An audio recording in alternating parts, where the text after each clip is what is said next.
Halo, Assalamualaikum warahmatullahi wabarakatuh. Selamat pagi, siang, sore, atau malam untuk teman-teman yang sekarang sedang menyaksikan tutorial peledakan dari DPKK.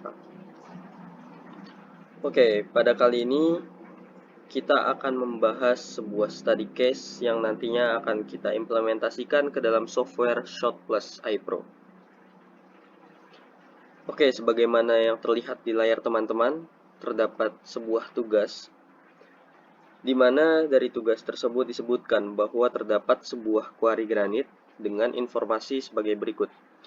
Diketahui bahwa granit memiliki densitas 2,7 gram per cc dengan UCS 186 MPa dan UTS 9 MPa dengan UV 4500 meter per detik dan RKD 85%.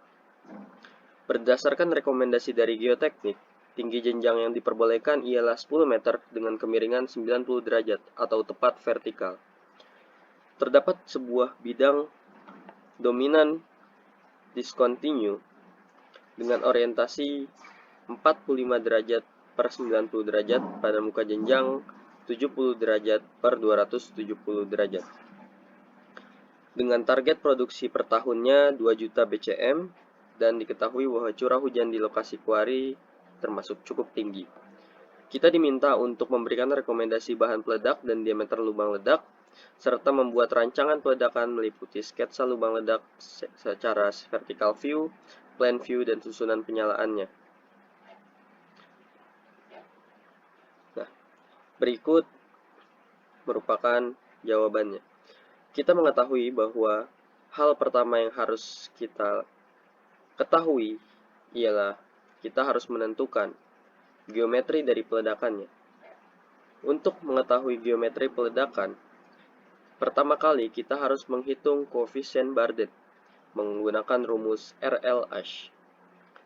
Diketahui bahwa rumus RLH akan mengalihkan koefisien Barden standar dengan AF1 dan AF2.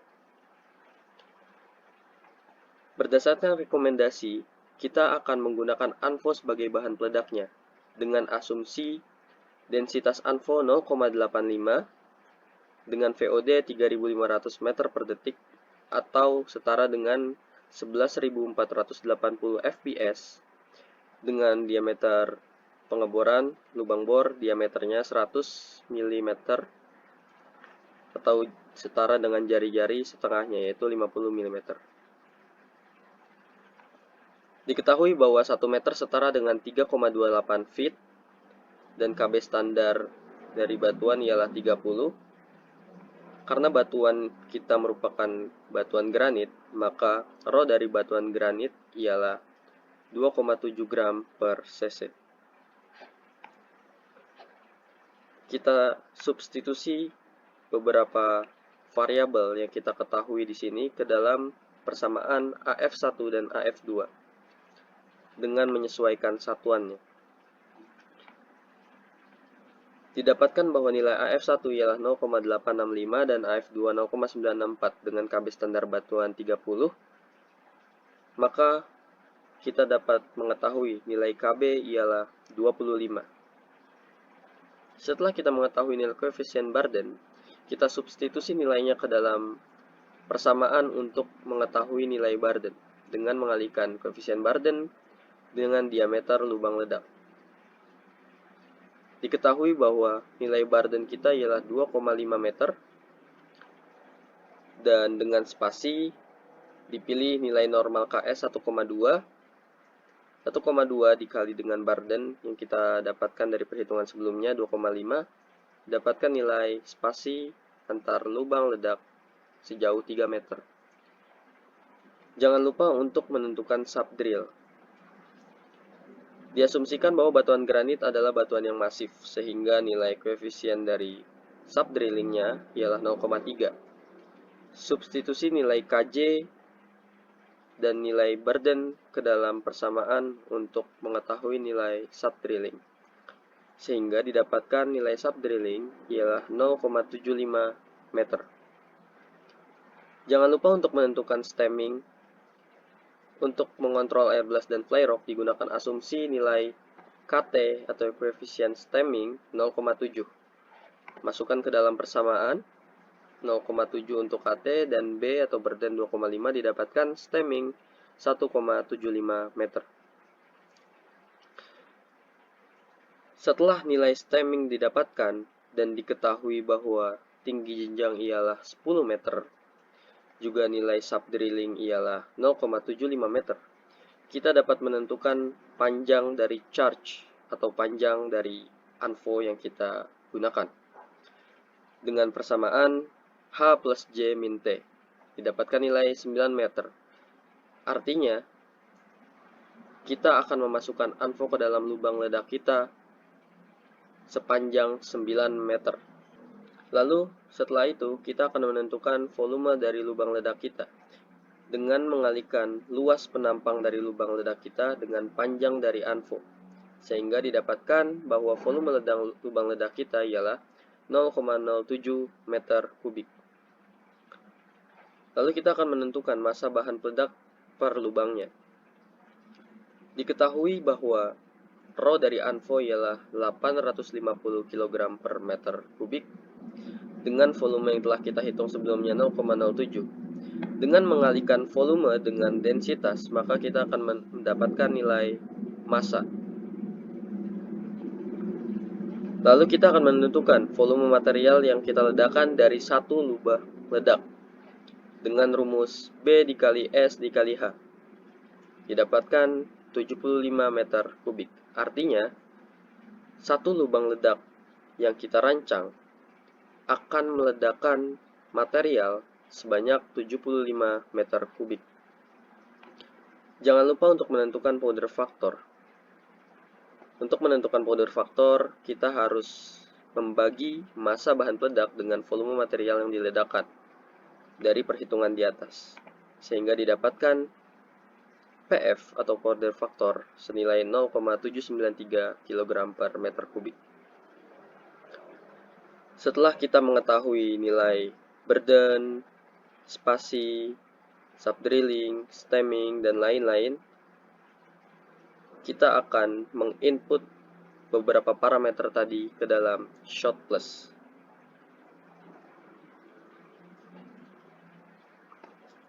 Namun, jangan lupa, hal yang penting untuk kita ketahui ialah kita harus menentukan jumlah lubang bor atau jumlah lubang ledak kita dan juga perkiraan waktu tunda kita. Untuk itu, kita harus mengetahui terlebih dahulu target dari produksi atau target peledakan dalam 1 tahunnya.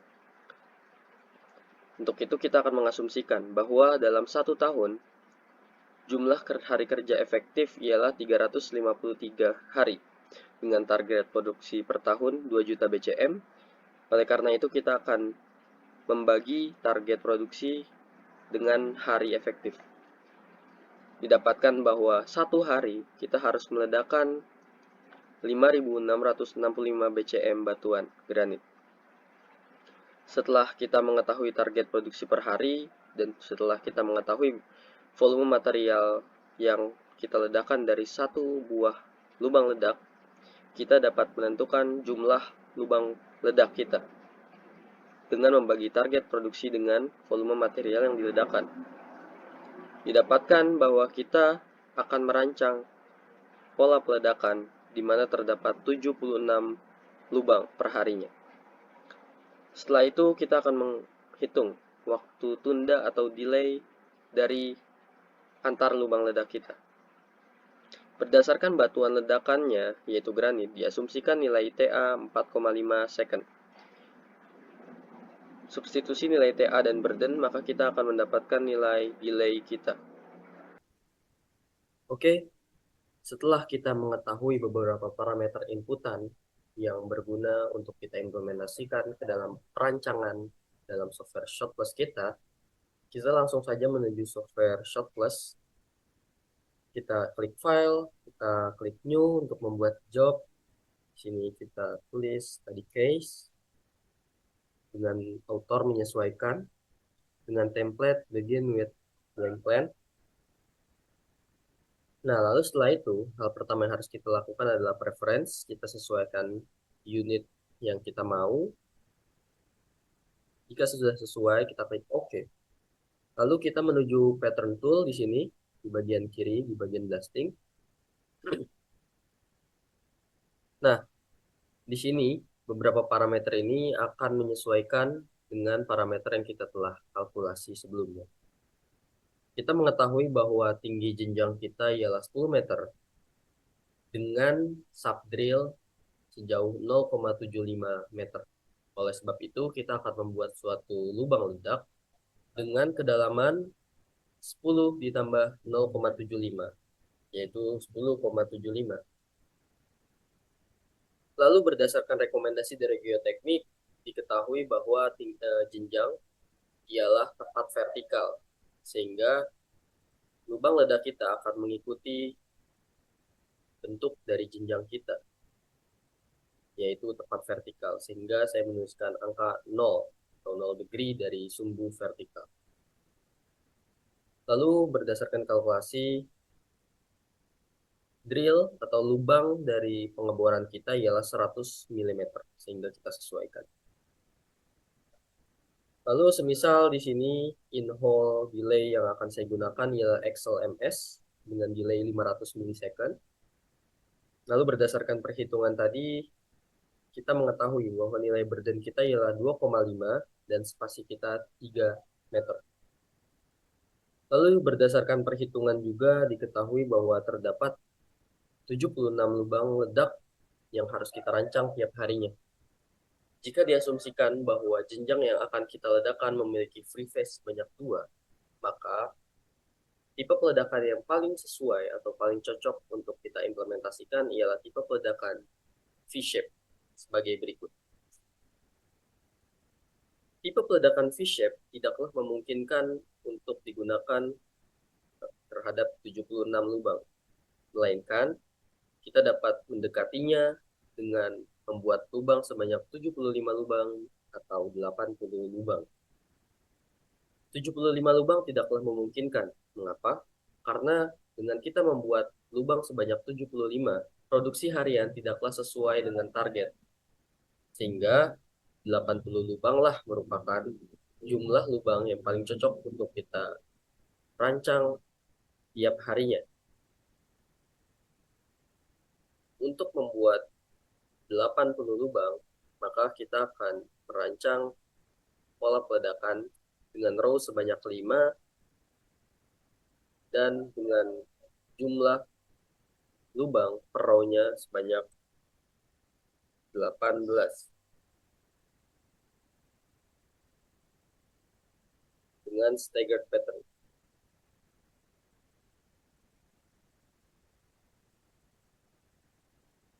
Nah, sebagai berikut. Namun, pola peledakan yang teman-teman lihat sekarang belumlah membentuk V atau V-shape. Oleh sebab itu, kita akan menyesuaikan dengan pola peledakan V-shape dengan menghapus sebagian dari lubang ledak kita. Kita akan menghapus bagian sini terlebih dahulu.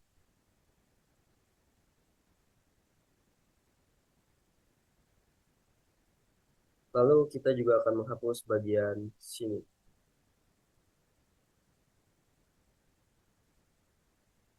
Nah, oke, setelah kita menghapus beberapa lubang tadi, maka kita sekarang memiliki tipe peledakan V-shape. Dan jika kita hitung, lubang ledak yang kita telah buat ini terdapat 80 lubang. Baik, selanjutnya kita akan menginput isian dari lubang ledak kita dengan mengklik Tools, Automatic Loading, lalu Insert, Edit Loading. Nah, kita mengetahui bahwa terdapat setidaknya 2 segmentasi pada tipe ledakan kita, yaitu segmen di mana terdapat power charge dan juga segmen di mana terdapat stemming. Di segmen terbawahnya terdapat power charge atau bahan peledak yang telah kita hitung dengan tinggi dari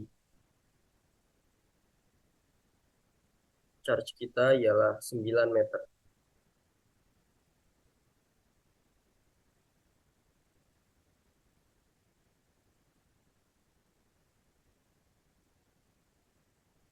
maka secara otomatis di bagian stemming tersisa 1 meter. Kita akan menginput bahwa bahan peledak yang kita gunakan adalah ANFO dengan densitas 0,8 ton per meter kubik. Lalu di bagian paling atas kita akan menginput stemming. Jangan lupa untuk menginput inisiator. Kita akan menambahkan di sini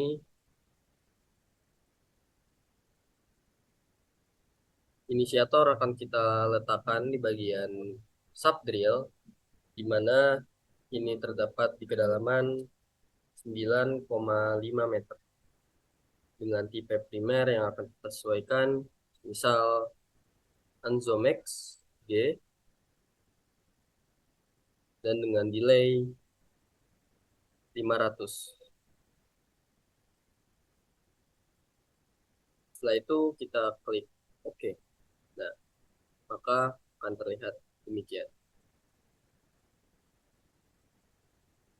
Setelah kita mengisi tiap lubang ledaknya dengan isian, yaitu bahan peledak dan stemming, maka kita akan menentukan lead in dari lubang kita. Misal delay-nya itu adalah 5 milisecond, di mana lubang yang pertama kali akan meledak merupakan lubang yang berada di titik tengah, yaitu di bagian sini. Oke, setelah kita menentukan lubang yang pertama kali meledak, kita akan membuat tie-in atau delay tiap lubangnya.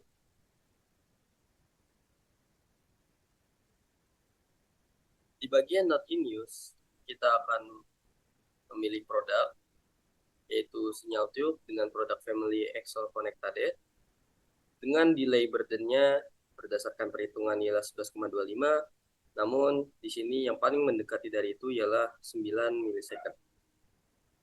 Kita akan mengaplikasikan ini pada seluruh lubang bagian burden.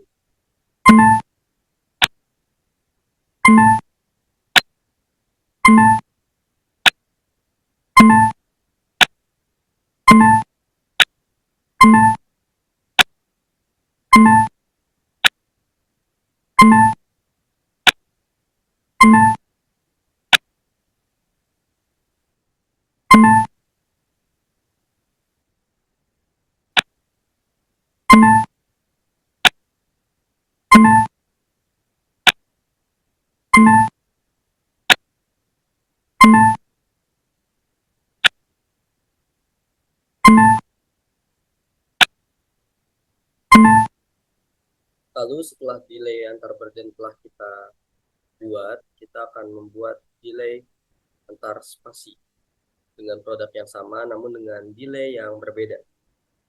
Misal di sini saya menggunakan 65 milisecond. Sebagai referensi, gunakanlah delay spasi dan delay burden yang tidak berlipatan sehingga tidak terjadinya ledakan yang terjadi secara bersamaan dalam waktu yang singkat. Misal saya menggunakan 65 milisecond.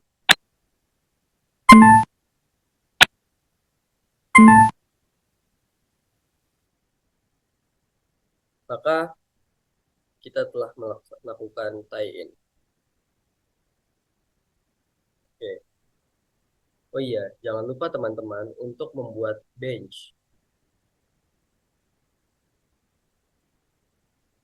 Nah, tadi saya mengatakan bahwa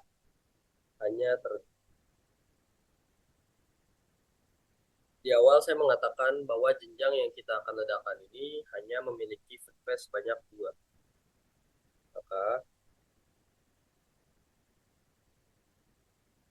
kita akan buat free phase dengan seperti ini.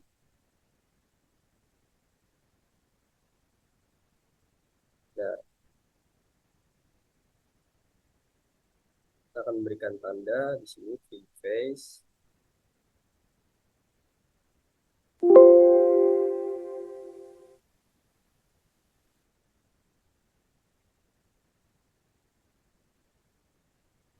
Demikian. Oke, langkah selanjutnya adalah kita akan memvisualisasi bagaimana peledakan yang telah kita rancang ini meledak. Dengan mengklik calculation, visualize. Nah,